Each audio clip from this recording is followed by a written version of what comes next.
Hola, bienvenidos nuevamente y en esta ocasión contamos con la presencia de Javier León, quien es especialista principal y coordinador general del Grupo de Desarrollo Urbano del Banco Interamericano de Desarrollo, y con Andrés Blanco, quien es especialista en desarrollo urbano y también es coordinador de la Iniciativa de Ciudades Emergentes para Instituciones para el Desarrollo, IFD. Vamos a conversar un poco sobre los temas de desarrollo urbano y quisiera comenzar mi primera pregunta contigo, Javier, y que nos comentes por qué es importante la planificación urbana de las ciudades. Gracias, José Bea. Para ver planificación urbana, ¿qué es planificación urbana? Planificación urbana tiene que ver con el uso de la tierra, tiene que ver con temas de movilidad y transporte, tiene que ver con cómo se entregan los servicios públicos y tiene que ver también con temas hasta de esparcimiento y áreas verdes. Entonces, bajo este concepto, lo interesante ahora sería ver cómo se maneja planificación urbana dentro del contexto de las ciudades de América Latina y el Caribe. Y para ver este proceso de cómo se maneja planificación urbana, deberíamos analizar 4 características del proceso de urbanización en América Latina. Primero es su magnitud. América Latina es el continente que más rápido se ha urbanizado. Tiene 82% de la población de América Latina vive en ciudades. Sin embargo, las ciudades de América Latina no son lo bonitas que uno podría esperar. 33%, por ejemplo, de la población vive en asentamientos urbanos. 37% tiene algún déficit de vivienda, sea cualitativo o cuantitativo. Y luego hay un 21% de déficit de infraestructura. Esto nos lleva a indicar entonces que la condición de las ciudades de América Latina no es necesariamente la óptima para los ciudadanos que viven en ellas. La segunda característica es la rapidez en la cual se ha llevado a cabo esta urbanización. A diferencia de países de Europa, en América Latina se urbanizó 3 veces más rápido que lo que sucedió en Europa. Y no solo es eso, el tercer elemento importante es qué gente vive en las ciudades. Lo que llama la atención de la urbanización de América Latina es que aproximadamente 75% de los habitantes están debajo de la línea de pobreza. Entonces, tienes ciudades que han crecido muy rápido, tienes ciudades que básicamente tienen una población muy importante de gente que está debajo de la línea de pobreza y que por lo tanto tiene demandas muy fuertes por servicios básicos.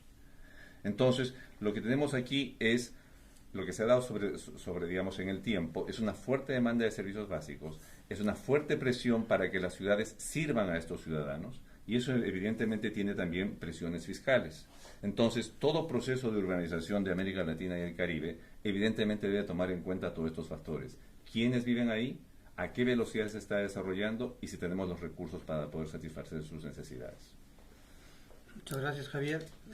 Ante todo lo que dijo Javier, Andrés, ¿cuáles son los principales retos para poder tener una buena planificación, como lo está comentando Javier? Gracias, José. Retos varios, pero te los puedo resumir en 3 grupos principales. El principal reto en este momento para la planificación urbana en América Latina es el tema metropolitano.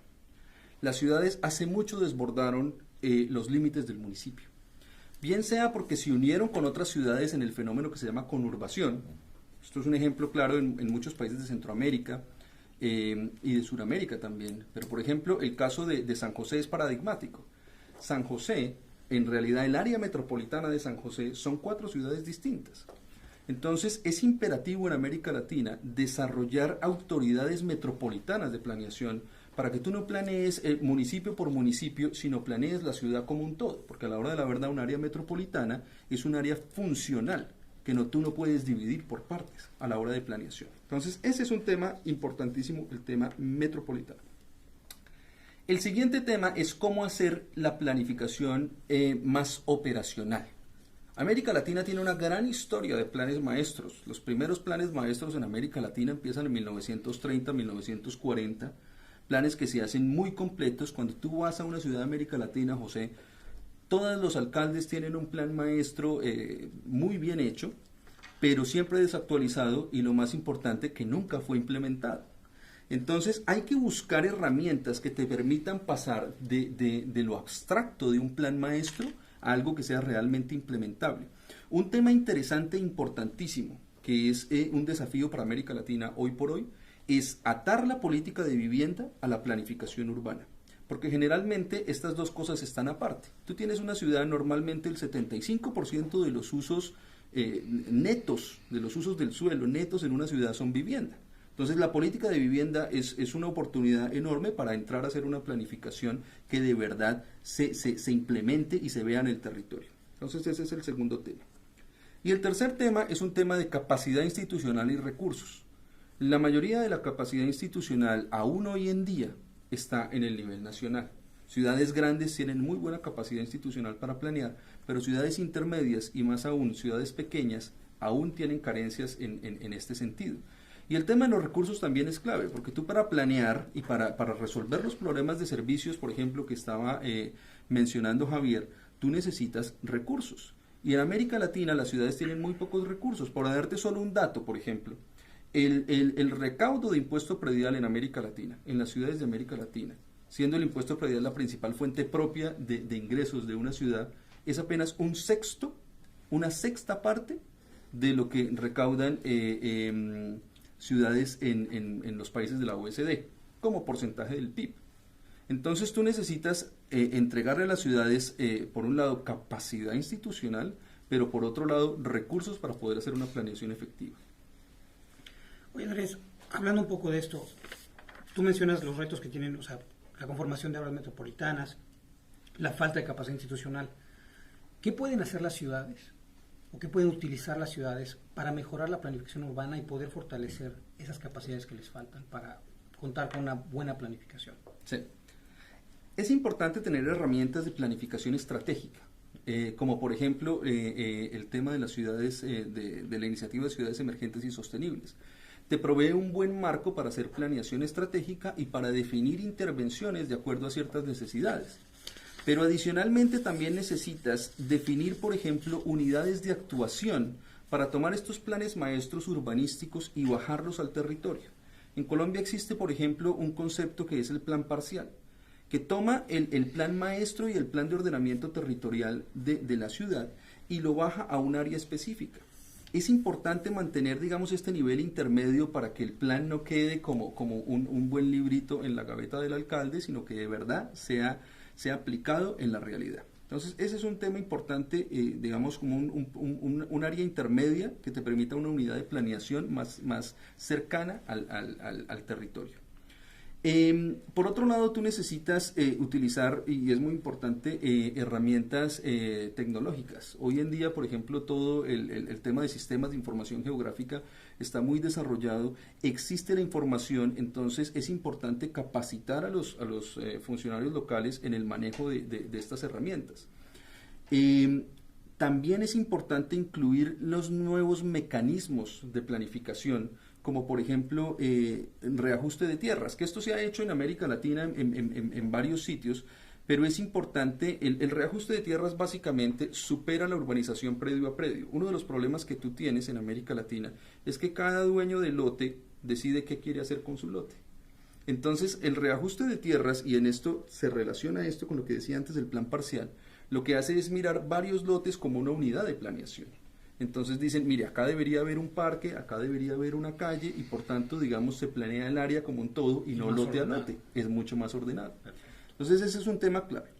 Y finalmente, y respondiendo un poco al reto que comentaba antes sobre la carencia de recursos, hay nuevas herramientas como la captura de plusvalías, que se trata es de financiar, por ejemplo, la infraestructura y las operaciones urbanas a través de la misma del mismo beneficio económico que esta infraestructura produce. Cuando tú haces, por ejemplo, una nueva calle, el suelo aledaño aumenta en valor.